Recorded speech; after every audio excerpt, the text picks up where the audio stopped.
Good morning. I'm Dale Johannesmeyer, an elder here at Scots Kirk, and on behalf of the session and Pastor Jim Mitchell, I'd like to welcome all here in person and who may be viewing online virtually.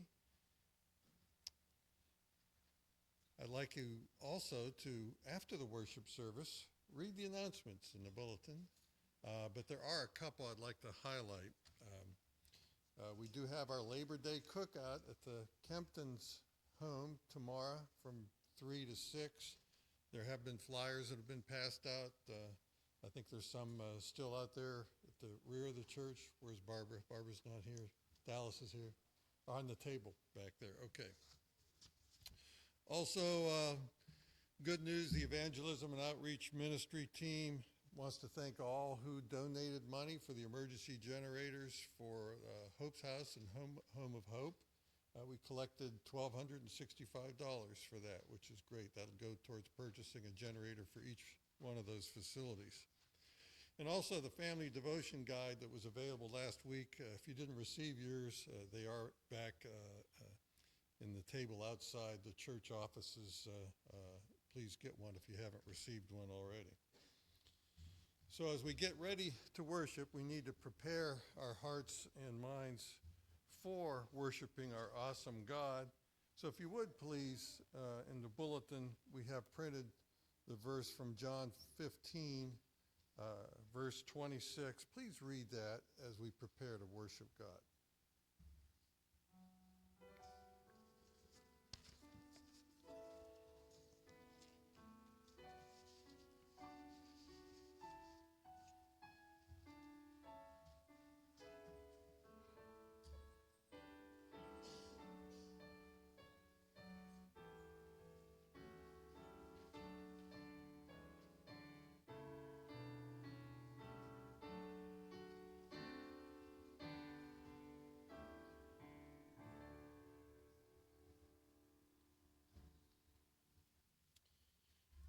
Our call to worship this morning is from Ephesians chapter 1, verses 3 through 6.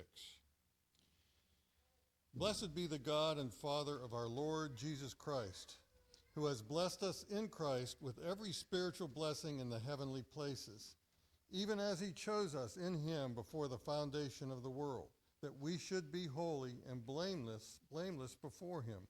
In love, he predestined us for adoption to himself as sons through Jesus Christ, according to the purpose of his will, to the praise of his glorious grace, with which he has blessed us in the beloved. So let's begin our worship service this morning by standing and singing a hymn of praise to the beloved, our Lord and Savior Jesus Christ. Trinity Hymnal number 167, When Morning Gilds the Skies.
Let us pray. Heavenly Father, Son, Holy Spirit, you have made all that exists. We are in awe of your magnificent power displayed through the entire universe. For through you all things were made, and all things have their being. We ask you to descend to us and be with us today as we seek to glorify and praise you for your saving grace, your unmerited favor, where through the sufferings and the perfect sacrifice of our Lord and Savior Jesus Christ, we, who were dead in our sins, are made righteous before you. We pray that our sufferings, our offerings, our songs and our prayers, and all of this worship service will appropriately show our thankfulness and be acceptable to you. We ask these things in the name of our glorious Savior, Jesus Christ, who taught his disciples to pray, saying, Our Father, who art in heaven, hallowed be thy name. Thy kingdom come, thy will be done, on earth as it is in heaven. Give us this day our daily bread, and forgive us our debts, as we forgive our debtors. And lead us not into temptation, but deliver us from evil. For thine is the kingdom, and the power, and the glory forever. Amen. Please be seated.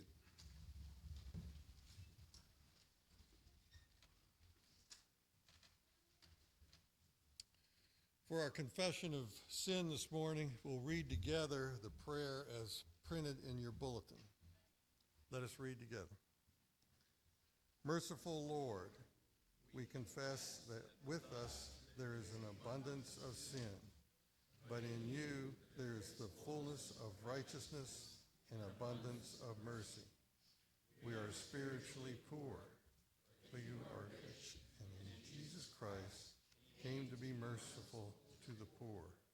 Strengthen our faith and trust in you. We are empty vessels that need to be filled. Fill us. We are weak in faith. Strengthen us. We are cold in love. Warm us and make our hearts fervent for you, that our love may go out to one another and to our neighbors. Through Jesus Christ our Lord. Amen. For our assurance of pardon, I will read from 2 Corinthians chapter 5, verse 21. For our sake, he made him to be sin who knew no sin, so that in him we might become the righteousness of God. Please stand for our confession of faith. It's from the Heidelberg Catechism, question 86. I will read the question, and we will read the response together. Since we have been delivered from our misery by grace alone through Christ, without any merit of our own, why must we yet do good works? Because Christ, having redeemed us by his blood, also renews us by his Holy Spirit to be his image, so that with our whole life we may show ourselves thankful to God for his benefits, and he may be praised by us. Further, that we ourselves may be assured of our faith by its fruits, and that by our godly walk of life we may win our neighbors for Christ. Amen. Please be seated. It's time now for our children's sermon, and they're ahead of me. They're like radar. All the rest of the children, please come forward. These seats are in demand, Joel. I tell you. Well, good morning. So today we are going to talk about an advocate. You know what an advocate is? I guess I probably need to tell you, huh? Well, have you ever seen any of the movies where you see a court scene where you have the prosecution when it's telling them all about the bad things that were done, right? You have the defense, right? Well, that defense lawyer is an advocate.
that you sent your Son, that he lived a perfect life, that he paid a price that we couldn't pay, just so that he could tell you he paid the price for us.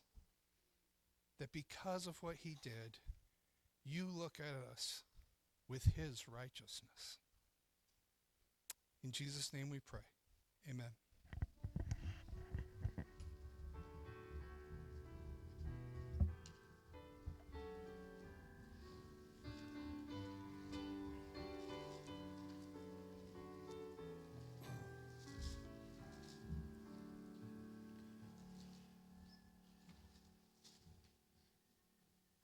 Thank you, Joel.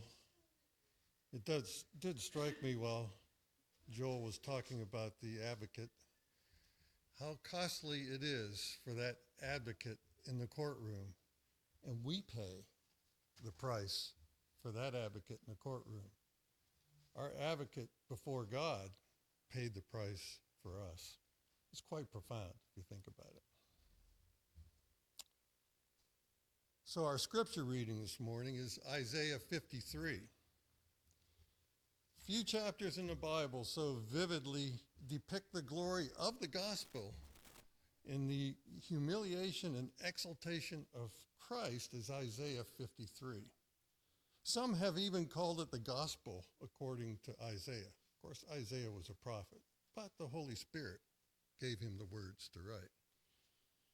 The gospel of Jesus is what it is, the gospel of the suffering servant. Isaiah 53, hear the word of God. Who has believed what he has heard from us, and to whom has the arm of the Lord been revealed? For he grew up before him like a young plant, and like a root out of dry ground. He had no form or majesty that we should look at him, and no beauty that we should desire him. He was despised and rejected by men, a man of sorrows and acquainted with grief.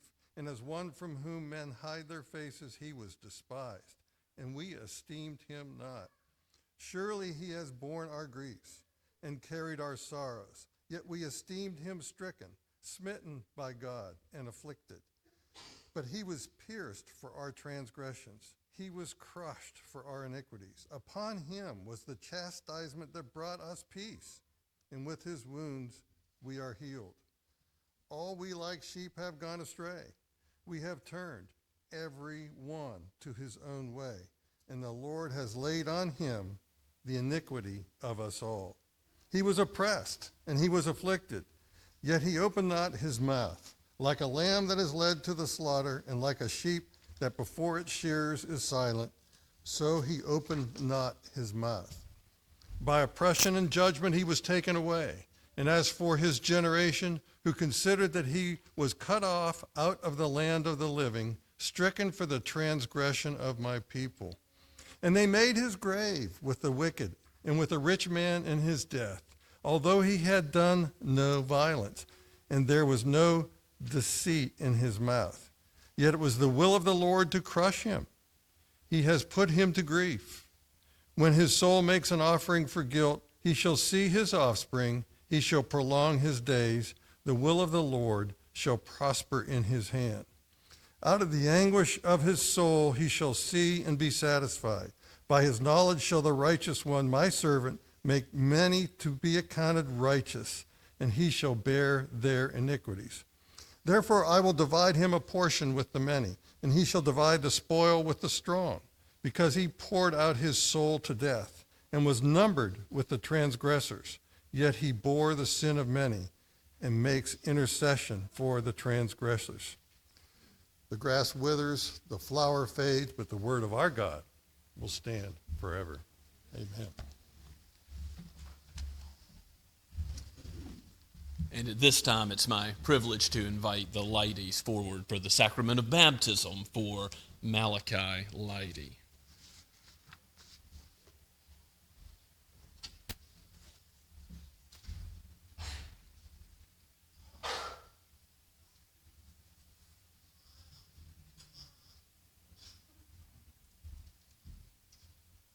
What a privilege it is to be with Tristan and Amanda again, as God has blessed them with Malachi just a few few years back, we talked about the duties that baptism requires with Ezra. And God has blessed, again, with this new young boy. It is a privilege to be born in the community of faith in God's church.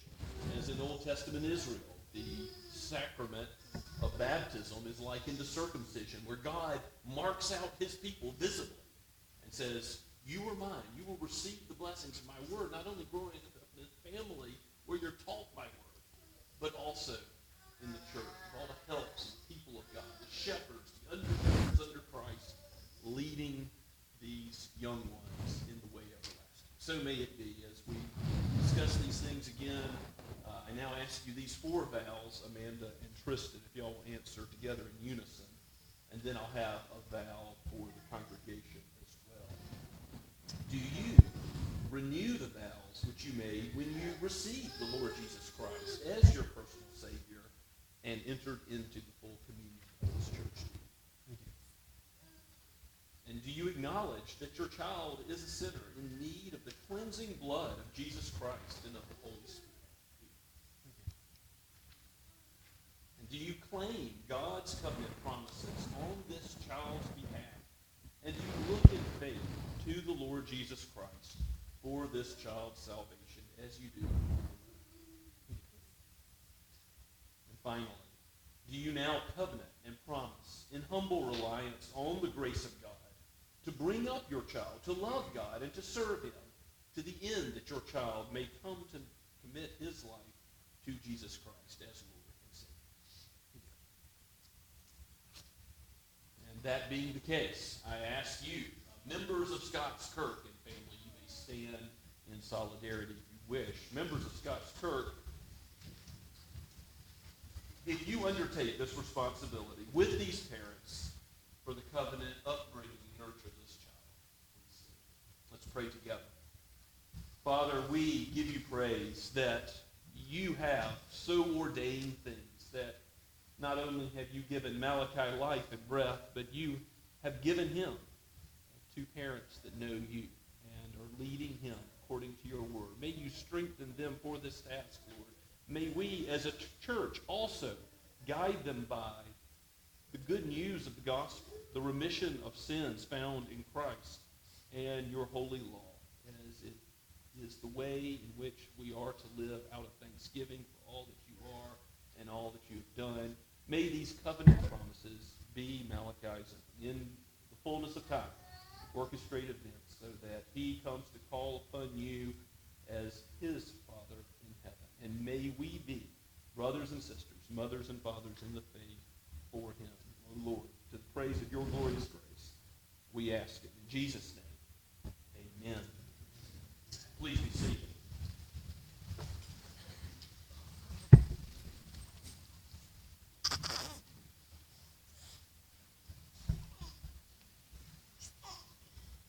Malachi Shepherd Lighty, I baptize you in the name of the Father, and of the Son, and of the Holy Spirit.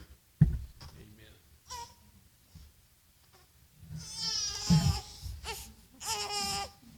At this time, y'all can be seated, and I'll say a few words about baptism.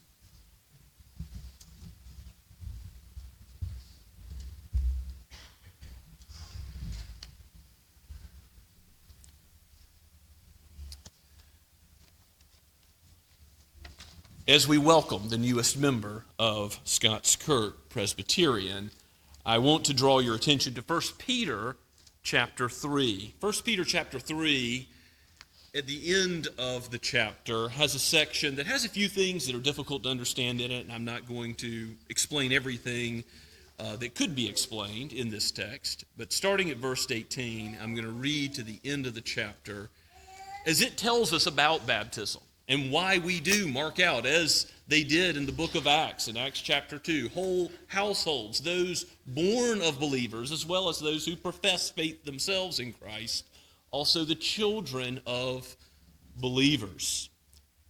A little bit about 1 Peter. It's a book given to Christians as they suffer for Christ and trying to encourage them in the face of that suffering. And then they look they are to look to Christ, as we pick up in verse 18, as the model for how do we go through difficulties in this life. So 1 Peter 3, starting at verse 18. This is God's holy word.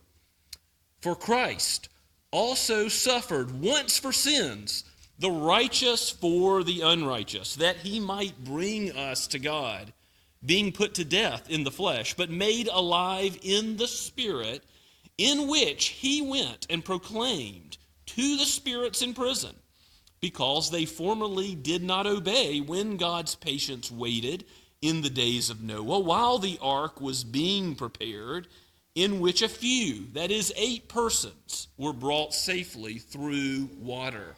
Baptism, which corresponds to this, now saves you, not as a removal of dirt from the body, but as an appeal to God for a good conscience through the resurrection of Jesus Christ, who is gone into heaven and is at the right hand of God with angels, authorities, and powers, having been subjected to him. Well, there's a lot going on there. When did Christ speak to those spirits that were in prison in the days of Noah? The key phrase is in the days of Noah. I believe this is Noah preaching. He was called a preacher of righteousness. And what did Noah proclaim? The gospel of the Lord Jesus Christ. Ahead of time, looking forward to the Messiah. Did many repent at hearing that gospel? No, they did not. And Noah and his family alone were saved. 8 persons in the ark, and God spared them. And now that safety that God brought through Noah's family through the deluge, the storm which came upon the whole earth, is likened to baptism in verse 21. Baptism, which corresponds to this, speaking of the salvation through the ark. The church is something like an ark. God saves a people. He sets apart a people to receive the blessings of his covenant and his word. Baptism, which corresponds to this, now saves you. And I mean, if we were Peter, we probably wouldn't say it so directly, because we don't believe that the sacrament itself is salvific. It doesn't bring about the grace and the change of a heart in a person. It's not something that works magic upon us. And yet, the thing signified by the sacrament is likened to it so closely that Peter uses this very language. Well, Jesus does the same in the supper. He says, "This is my body given for you. This is my blood poured out for you." Though, of course, the elements remain the bread and the fruit of the vine. And yet we'll talk as we approach the table later, as we have the privilege of enjoying 2 sacraments that God has seen in his wisdom to teach us more about himself and his grace. We see in baptism that the removal of dirt from the body, taking a bath, taking a shower, is an example in life for how Jesus cleanses, Jesus washes away the sin of all those who have faith in him. And baptism, whether it's of an adult or a child, is always most about what God does in the gospel. It's about how it symbolizes and shows forth what we preach, that Jesus faithfully and justly forgives us our sin and cleanses us from all unrighteousness when we look to him by faith. That faith is a gift from God. It comes not of any merit of our own works, good or bad, but only because of the righteous life of Christ and his atoning death, which covers our sin. We're counted as pure, white as snow, washed and clean. Like the physical bath gets us clean, like the little bit of water poured on the head, so baptism shows what God does for all those who come to Christ by faith. Just as when we come in the supper, we see that Christ's blood is shed for us, and his body was broken for us. The reality of God's salvation is shown forth in the sacrament we just witnessed together. To God be the glory. His name be praised. The only way to appeal for a good conscience is through Christ. We don't have that good conscience ourselves. To have righteousness, we must go to him. And so therefore, Amanda and Tristan together are raising their child to look to Jesus. We together as a congregation are to do the same. And we're to be reminded of our own baptism. You've received this sign. If you're a member of the Church of the Lord Jesus Christ, you've received the sign of baptism. You're to be encouraged by that sacrament as it points us to the resurrection, because that good conscience that we have through Christ ultimately points us to the resurrection of Jesus Christ, who has gone into heaven and who is at the right hand of God, Peter says, with angels, authorities, and powers having been subjected to him. Yes, even sin and death. He is going to make all things new. His gospel work will be complete in the new heavens and the new earth, where his blood bought redemption, the washing that he's given us, will ultimately bring about its full fruit. Let's praise him together as we pray. Oh Lord, we thank you for this sacrament. We praise your glorious name. You are the great I am, the one who has seen the end from the beginning.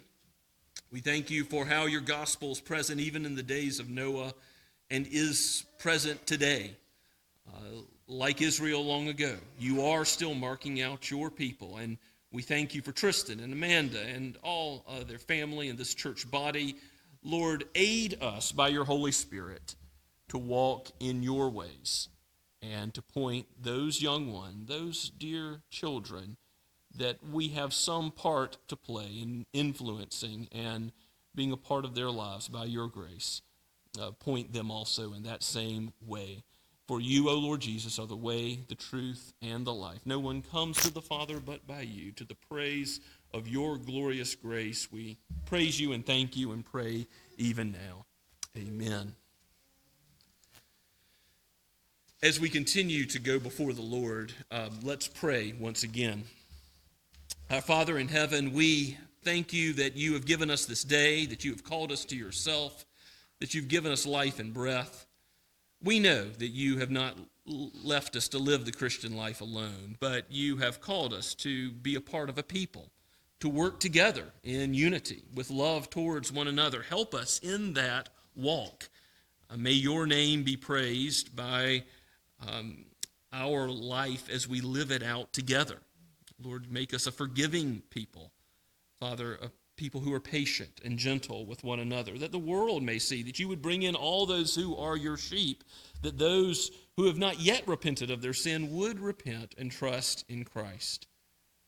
Even as the angels proclaim your glories day and night without ceasing, O Lord, you are worthy of praise as the Lamb who was slain before the foundation of the world. You are the one who was and who is to come. Every promise is yes and amen in you. If we did not praise you, the rocks would cry out. So, Lord, as we humble ourselves and come before your throne, bless your people now.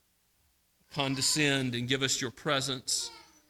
Aid us to sing your praises. Aid us to understand your word. O Holy Spirit, be our comforter and our helper, even now as we open your word, that together we would be taught by you. And with you as our Father, we would walk in unity as a family.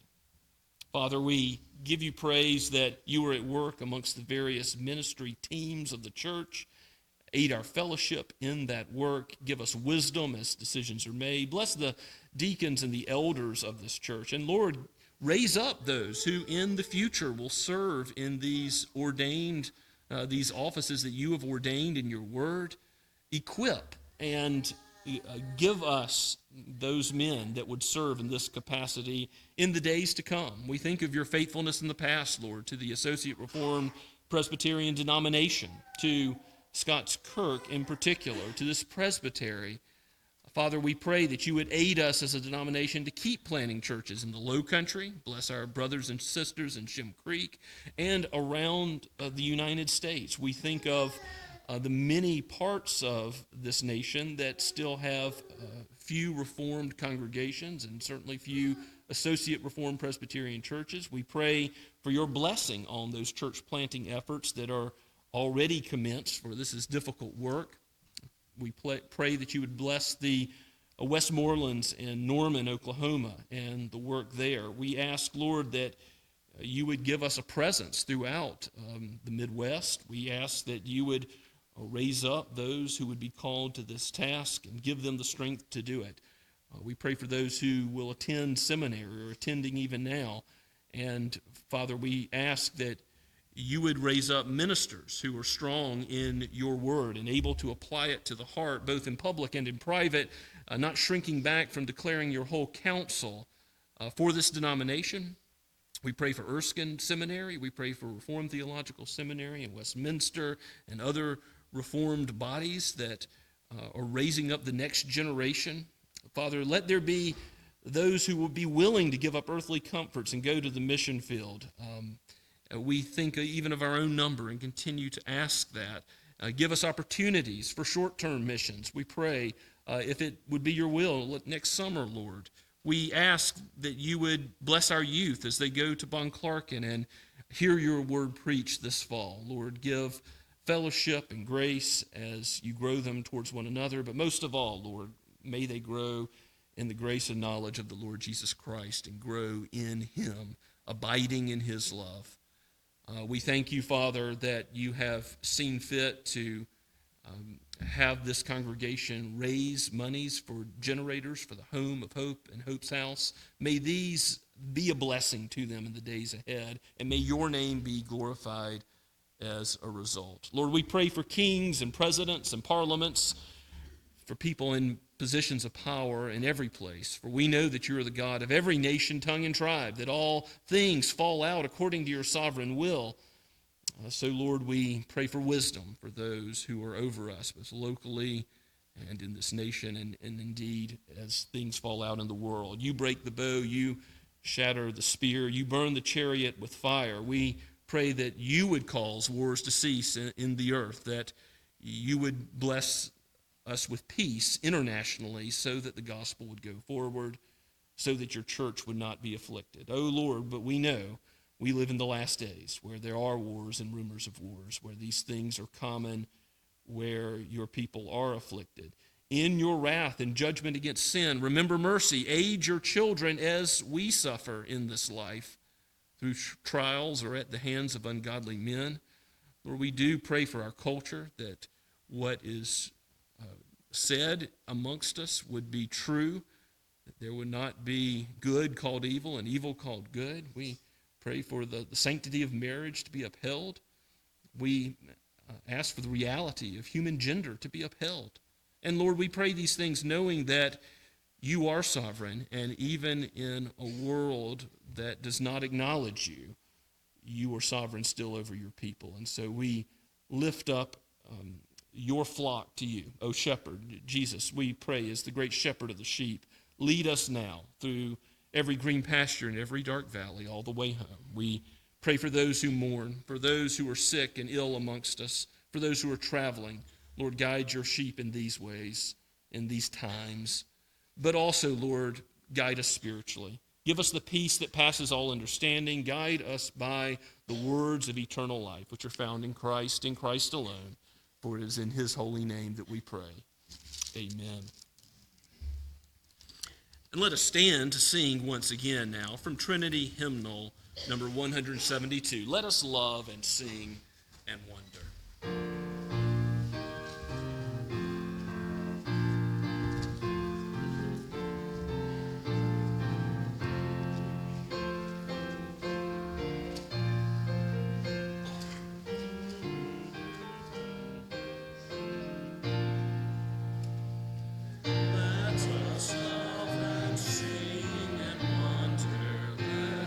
Praise the Savior's name. He has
Let us pray.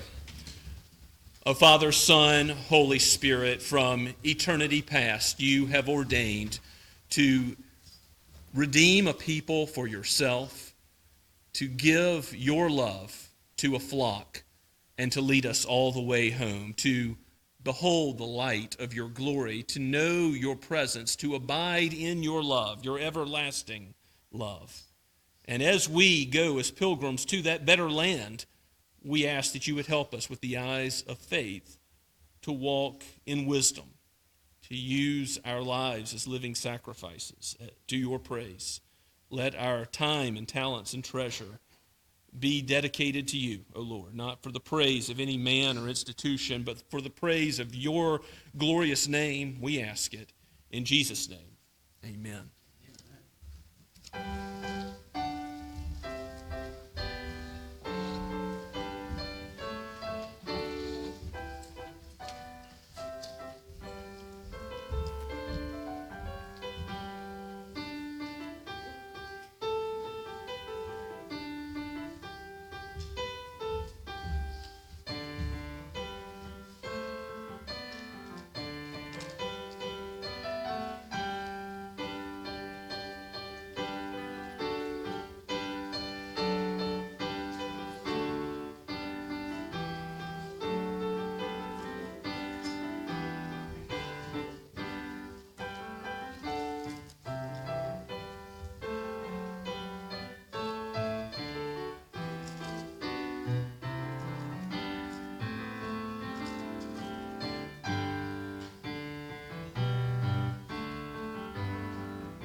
Please be seated and take your copy of God's Word and turn with me to 1 John. We're going through the epistle of 1 John, a short letter in the New Testament written by John the Apostle, the author of the Gospel, the author of 2 John and 3 John as well, in Revelation, and sent to various churches in Asia Minor, those in Turkey, like those that are listed in Revelation chapters 2 and 3. And last week we focused on some of the great, glorious gospel texts at the end of chapter 1. If we confess our sins, he is faithful and just to cleanse us of our sins, to forgive our sins and cleanse us from all unrighteousness. And that means we have to admit our sin. We have to confess that we are sinners in need. And some of the false teachers weren't doing that. They were saying that they didn't sin, that they had gotten past sin. And John wants us to know the reality of sin, but the beauty of the Savior and the Lord Jesus Christ cleansing all sin. So that's where we pick up in chapter 2. And some of these themes will be repeated and expanded on pastorally as John is trying to protect his fellow believers from this false teaching, this distortion of the gospel about who Jesus is and what the good news is, and as he tries to uphold the truth so that we might walk according to it. Let's give our attention to God's Word. We'll read verses 1 through 6, penned by the Apostle John, breathed out by God himself as the Holy Spirit has written these words for each of us. My little children, I am writing these things to you so that you may not sin. But if anyone does sin, we have an advocate with the Father, Jesus Christ the righteous. He is the propitiation for our sins, and not for ours only, but also for the sins of the whole world. And by this we know that we have come to know him, if we keep his commandments. Whoever says, I know him, but does not keep his commandments is a liar, and the truth is not in him. But whoever keeps his word, in him truly the love of God is perfected. By this we know that we are in him. Whoever says he abides in him ought to walk in the same way in which he walked. Let's pray together. O Holy Spirit, it is your glorious task to open up your word and impress it upon our hearts. Do not allow us to leave this place as we have entered, but make us more like the Savior, that we would abide in him truly, walk in the way that he walked, and that most of all, we would know the cleansing of his blood, the forgiveness that he freely offers. O Lord, may you assure us of that love. And if there are any who have not yet known Christ savingly, would you convict them of sin and turn them towards the Savior even now? We pray in Jesus' mighty name. Amen. My little children, my dear children, beloved, these are typical of the expressions that John uses to address congregations of the Lord Jesus Christ. And maybe this letter was first given in sermon form to various Christians. And you see John's pastoral appeal in the very beginning of verse 1. As he says, my little children. Now, John is an older man, probably at the time of writing this epistle, and it's natural that he uses such affectionate language as to refer to believers as children. But I do want us to be reminded, before we go anywhere in this text, that God calls all believers to have this same attitude in the church of gentleness, of seeking the good of one another. Jesus himself came gentle and lowly. Matthew 11:29, 29 tells us. And leaders especially, if you look at the qualifications of leadership in 1 Timothy 3, are called to be gentle, to be shepherds, not lording it over others. 1 Peter 5 reminds those called to the office of elder and of pastor, but lovingly guiding as Christ lovingly guides. And sure, there are false teachers that are saying untruths about the gospel and the Lord Jesus himself, but John's just not trying to just win an argument. He's trying to go after those who are being affected and bring them back to the truth, that they would walk in it and not be confused or confounded by any of the false teaching. And as we've seen his emphasis on the gospel already, we see a purpose statement in verse 1. I'm writing these things to you. Why, John, are you writing? So that you may not sin. Any true teaching of the gospel has to battle this possible misunderstanding. Okay, free grace offered in Christ, the forgiveness of all of your sins. So why don't I just go on and sin like crazy and keep mounting up that which God forgives? The Apostle Paul addresses this in Romans chapter 6. We mentioned that before, that he says, should I just go on sinning so that God's grace may abound even more? May it never be. He uses the strongest Greek language for certainly not. There's no way that comports with the true teaching, the biblical, faithful teaching of the gospel. John is saying, Christ has redeemed you from sin. That's why he came. He doesn't want you to walk in it. Even though the grace that he gives cleanses you from all unrighteousness, not just some, not just your worst sins, yes, those too, but all sins of thought, word, and deed, sins of omission and sins of commission. Even though that's true, because you've been redeemed by Christ, it always is the case that he transforms you to live in a new way because you abide in him. You're connected to him. You are in Christ, and more you walk according to his ways. Never perfectly, we'll talk about that, but it is a true change that he changes your interests. He changes your inclinations so that now more and more you love his word, you love his people, you love him, you love to do what he says because he's given you the Holy Spirit as a helper. And even though he's not writing these things so that you will sin, he's writing, in fact, so that you may not, there's a glorious adversative conjunction, is there not, in verse 1? But if anyone does sin, because even as believers, what do? We stumble, we fall. And John's already said, you have to confess that you do sin in order to receive the cleansing blood of Christ. Chapter 1, verse 9. If anyone does sin, what provision has God made? Look at the text. We have an advocate with the Father, Jesus Christ the righteous. Glorious good news in that Jesus is the one who stands in John's day in the Greco-Roman culture, probably wouldn't be a paid advocate or lawyer, but someone who is closely associated with someone in a courtroom setting, who knows their character, perhaps who is esteemed in the community, esteemed before the judge, and is able to advocate for their case. But as has already been mentioned to the children, the problem with our case is it's a loser. We are guilty of sin. We are guilty and deserve, the wages of sin are death. And we deserve to be separated from the blessing presence of God.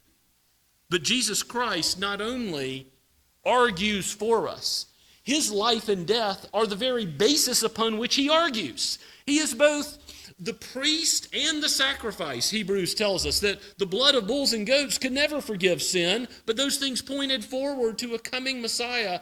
Jesus is the one who justifies us and who sanctifies us. We are being sanctified, and who will lead us all the way home. Jesus is the one who, based on his death as the Lamb of God, has perfectly substituted for our sins, so the debt is paid. When he cried, "It is finished," on the cross, that means that the debt of our sin was fully paid. Past, present, and future sin that we commit, done 2,000 years ago. He's nailed it to the cross, and it's not counted against us anymore. And he is called the righteous one. He is the one who did live a life of perfectly glorifying God the Father and doing his will every moment of every day. Now, it's important to see that in advocating for us, in being our helper, this word for advocate in this context means the courtroom advocate, but it's also used of God the Holy Spirit. He's our comforter, helper, counselor. In John chapter 14, 15, 16, when Jesus is speaking of the Holy Spirit, it's that same parakletos Greek word that's used. And it's important to realize that it's not God the Father just wanting to judge us and then Christ saying, "Oh no, don't judge them," like the Trinity is divided. No. From all eternity, God the Father, Son, and Spirit have agreed to save a people for himself. And you see that in Ephesians chapter 1 when Paul gives God glory for how he redeemed from eternity past, before the foundation of the world, those through the work of Father, Son, and Spirit, in that what's called by theologians the covenant of redemption, before any covenants were made with Adam, Genesis 3:16, and then the others in the Old Testament with Noah and Abraham and Moses and David, and then with Christ fulfilling all of those covenants in the Old Testament. In the New Covenant, which we celebrate today in the Lord's Supper, we see in the covenant of grace that God established in eternity past that Father, Son, and Spirit worked together. Jesus, many times in John's Gospel, says that he came to do the will of the Father. In one place you can see that if you turn back to John's Gospel. I'll just show you a representative sample in chapter 6. John chapter 6, Gospel of John. At verse 37, we'll read a few verses. This is after, in the midst of Jesus' famous "I am the bread of life" speech. So Jesus is speaking in verse 37, and he says, "All that the Father gives me will come to me."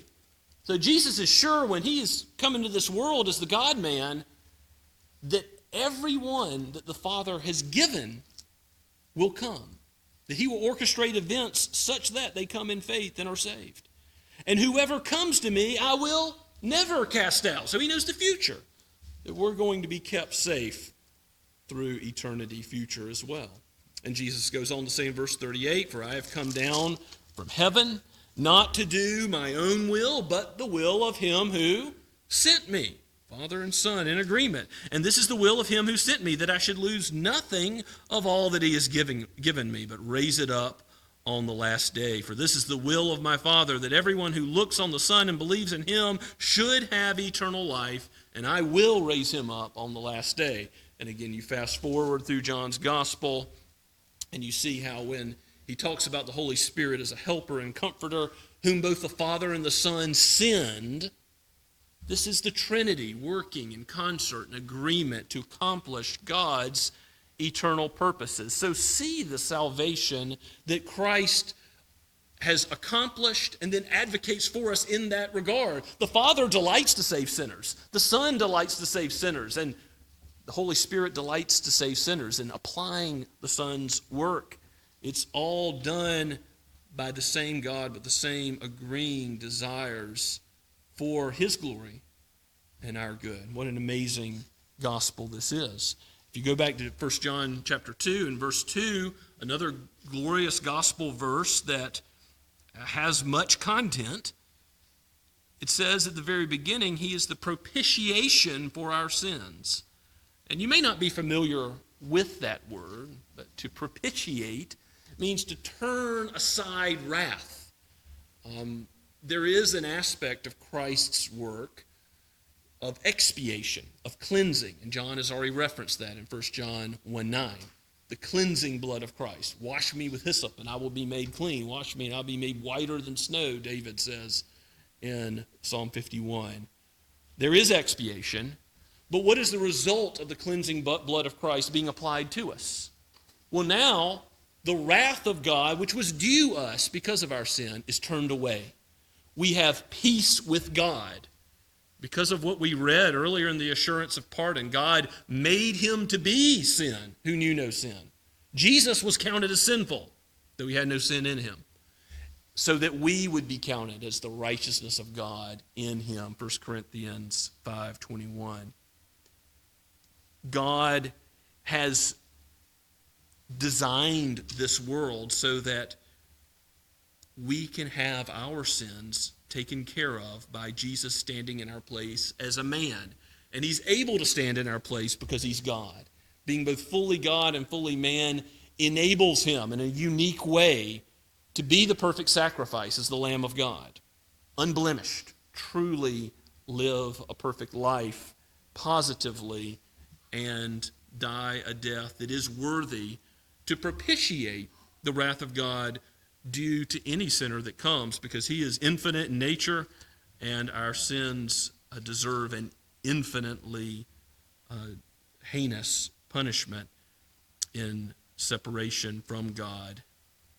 He is the propitiation for our sins, and not for ours only, but also for the sins of the whole world. And I want you to understand this verse in context. John is not saying every single person in the world is a sheep of the Lord Jesus Christ who is going to be saved by him, or that his sacrifice is for everybody, but then it's not effective for everybody, that somehow the power of the cross is limited. No, the scope of his redemption is for a people, a specific people. His atonement is definite, and you see that in many different places in Scripture. But you definitely have here in John saying that his redemption is for the whole world in the sense of Jews, Gentiles, every nation, tongue, and tribe, not only for these churches in Asia Minor, but for all those who are of his sheep who have not yet come to faith as the gospel goes out into the known world. You can go to John chapter 10 just for a couple of examples of the context of this definite redemption. This is the I am the good shepherd portion of John's gospel. He knows all his own sheep by name, verse 3 says. His sheep hear his voice, and of course they come to him, as we've already read. They are called and will come in the fullness of time. Verse 5 says, a stranger they will not follow. And indeed, Jesus is the good shepherd, verse 11 says. The good shepherd lays down his life for the sheep. He is the one who takes the penalty for a specific people. He has given his life not for all people indiscriminately, but for his sheep. Isaiah 53, which we read earlier from the Old Testament, has that same substitutionary language. By his wounds we are healed. We referring to those who believe in Christ and are saved.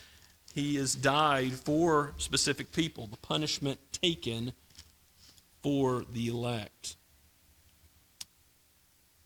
One other place we might go is back to 1 Peter. So earlier in relation to baptism, we read some of this, but 1 Peter chapter 3, verse 18.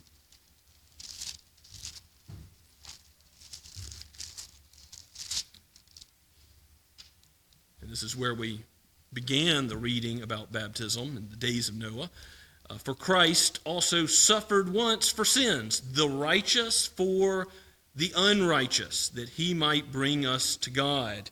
And back one more chapter in 1 Peter chapter 2, speaking of Jesus, verse 22, we'll pick up there, says, he committed no sin, neither was there deceit found in his mouth. When he was reviled, he did not revile in return. When he suffered, he did not threaten, but continued entrusting himself to him who judges justly. Remember, God the Father is faithful and just to forgive our sins. Why? Because Jesus, even in suffering on the cross for us, never sinned. Even when all temptations were foisted upon him and others were reviling him, he didn't revile in return. He never sinned, but entrusted himself to the justice of his heavenly Father, who will acquit him. And then as he advocates for us who have faith in him, as we're connected to him, as he is the vine and we are the branches, as we are in Christ, he will also say, justly declare those who trust in him for salvation clean and not guilty as well. And then Peter goes on to say, verse 24, 1 Peter 2:24, he himself, that is Jesus, bore our sins in his body on the tree that we might die to sin and live to righteousness. Well, what do you know? There's a true preaching of the gospel again saying, well, do we go and sin now that we've been forgiven of everything? No. Die to sin more and more. Live to righteousness more and more. For by his wounds you have been healed. Justification has healed you in terms of your standing before God. But now your life has been transformed so that you are healed in your sanctification. You were straying like lost sheep, verse 25 says, but now you have returned to the shepherd and overseer of your souls. Ultimately, we have one shepherd, one overseer, one God and Father over all. We have the shepherding care of Christ because of the Holy Spirit transforming who we are. So yes, God is a just judge. His eyes do go to and fro throughout the whole earth, seeing all evil. He knows our secret sins. He knows our thoughts. He will judge. But the good news is if you're in Christ, those sins have already been judged in him, and you are righteous in him. If you go back to 1 John, the final verses 3 through 6, give us some repetition of what has already come before, but expanding on it as John spirals us forward pastorally. By this we know that we have come to know him. Remember, one of John's purposes in 1 John 5:13, he says there, he writes, so that we can know that we know Christ, that we're assured of our salvation and knowledge of him. By this we can know that we have come to know him, if we keep his commandments. What does Jesus say in John 14? That if we love him, we will keep his commandments. Whoever says, I know him, but does not keep his commandments, the contradictory, is a liar, and the truth is not in him. But whoever keeps his word, in him truly the love of God is perfected. By this we may know that we are in him. Whoever says he abides in him ought to walk in the same way in which he walked. If we truly are connected to Jesus, if he is the vine and we're the branches, John 15, will bear fruit in keeping with that relationship. And John addresses this subject later in his epistle. You can go forward to chapter 3. He talks about loving one another as a result of the gospel being at work in us. You can just look at 1 John 3:23. And this is his commandment, that we believe in the name of his Son, Jesus Christ, and love one another as he has commanded us. Whoever keeps his commandment abides in God, and God in him. And by this we know that he abides in us, by the Spirit whom he has given us. And later again, in chapter 4, you have the same emphasis. If we say we love God but hate our brother, we're a liar. John is constantly reinforcing that loving God, being connected to him through Christ, means loving our brother as well, abiding in the way Jesus walked.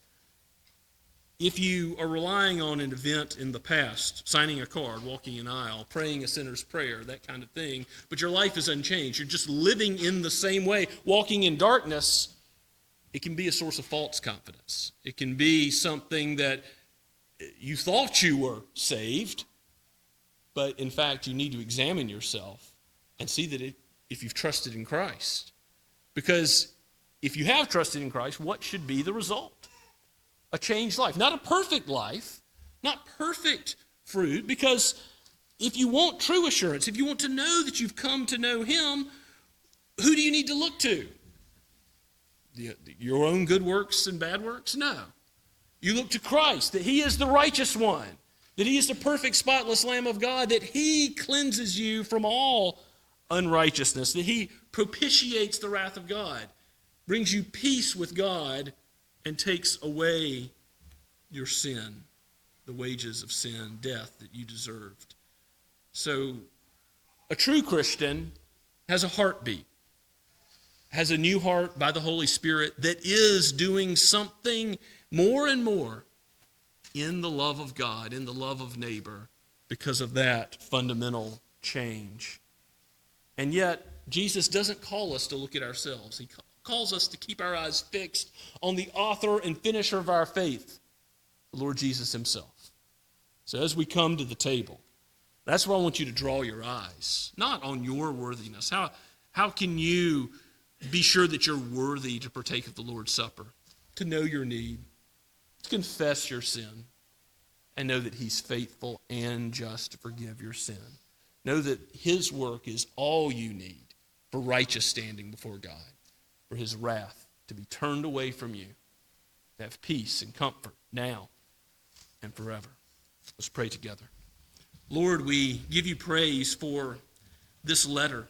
As little children, we are like lost sheep who are prone to wander, and we are prone to take our eyes off Christ. Forgive us, Lord. Help us to look to him now, that we might be reminded and assured once again of his love, assured of his cleansing blood being applied to us, that we would commune with him, abide with him, that your Holy Spirit would be near to us, that we would know that you are at work in us, and you are working your purposes out through your Holy Spirit that has begun a work in us and will complete it on the day of Christ Jesus, when he returns or calls us home.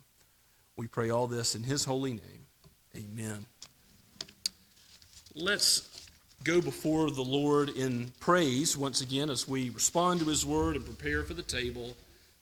Let's stand as we sing the first two verses of There Is a Redeemer, Blue Book, page 2.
As we come to the Lord's table, I remind you all, as I do often, that this is not a table of Scots Kirk Presbyterian or even of the Associate Reformed Presbyterian Church as a denomination. No, this table is not of human invention or origin at all.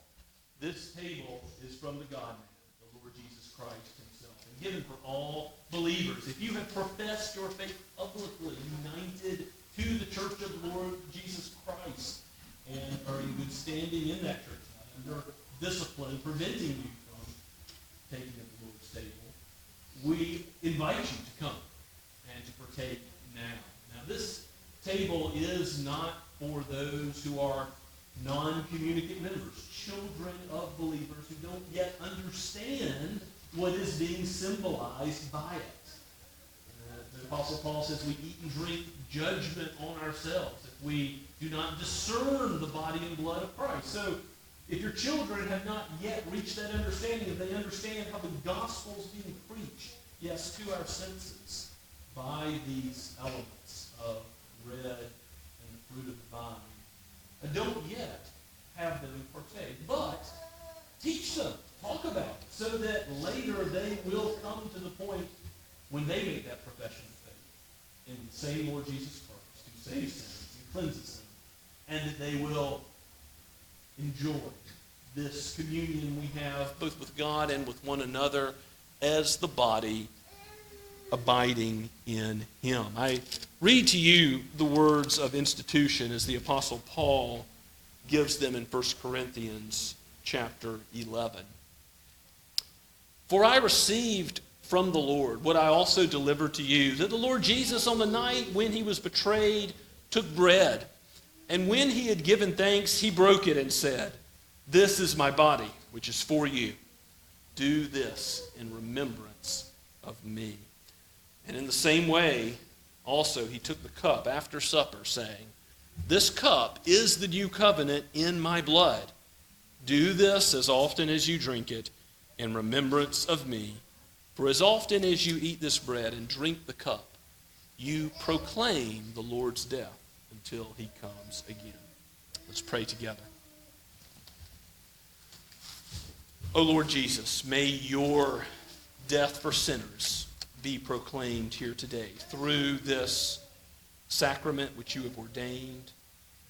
Yes, through baptism, which we have already seen, but now through the bread broken, through the fruit of the vine poured out, that we might receive worthily, not because of any merit in us, but because of your merit, being what we cling to by the gift of faith. Let that instrument now be exercised among your people, that we would trust in the Lord Jesus and his finished work, and so be blessed by your Holy Spirit. We pray in Christ's name. Amen.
People of God, the Lord Jesus Christ did not come to be served, but to serve.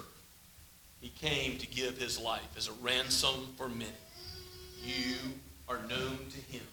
You were written in the Lamb's book of life because of the payment he gave for your sins. Eat and be filled.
Make no mistake, God is just, but the justice that we deserve was consumed by Christ as he took the cup of judgment and drank it to the dregs for us to drink the cup of blessing.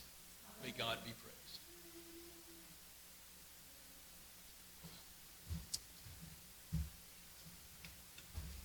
Let us pray once again. Oh Lord, we thank you for this meal that you have called us to enjoy with the physical elements available to our senses, the gospel, that the Lord Jesus Christ indeed nourishes our souls because of his body and blood being broken, because he has borne the wrath which we deserve. Lord, give us hearts of thanksgiving more and more. Turn our hearts in faith and repentance to him, that we might be led by him, abiding in him, and abiding in his word. May your word, even that which was preached today and that which has been made visible today, may your word abide in us as we go into a lost world. May the light of the world, the Lord Jesus, be evident to others in the darkness. We pray in his holy name. Amen. Let's stand and sing the final stanza of page 2 together.